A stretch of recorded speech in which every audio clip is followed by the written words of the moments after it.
this altar, there are angelic activities on motion.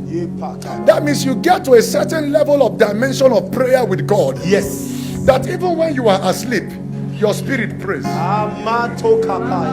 Yes, sir. That even when you are sleeping, angels are operating. Yes. You come to that point in time that Satan does not know what to do with you. Because the Lord is showing me, ECC is here. He said, this is not a place. It's a starting point. I see a place. Yeah. Very big space of land.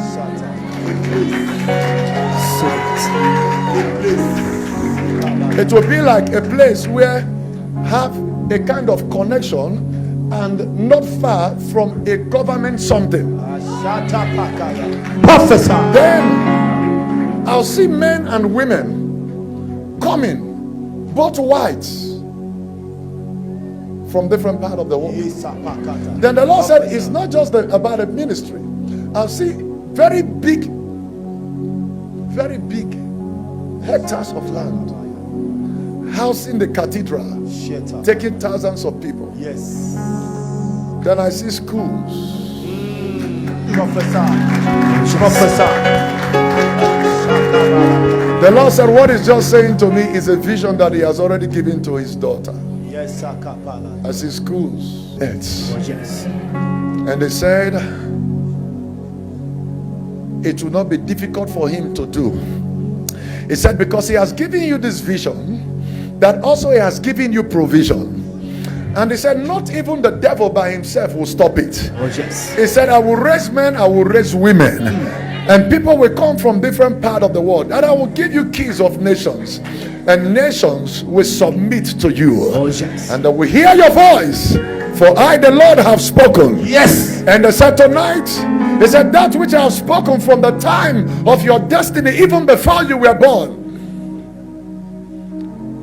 He said, by the reason of this meeting, he said it's not just a normal meeting. It's a meeting enforcing destinies of men and women. And the Lord said, today, it is further release upon you. Take over to the east. Take over to the west. Take over to the south. Take over to the north. And he said, the gatekeeper of the land, the spiritual gatekeepers that fight gospel, that fight the advancement of the kingdom of Yeshua, is arrested. Yes. And I see the gates are open. Yes. And the Lord said, I put the gates, the key of that gate in your hand. Yes. Is enthronement. They will hear your voice. They will hear your voice. And I will do mighty things in this house through your hands, said the Lord of hosts. Thank you, Father.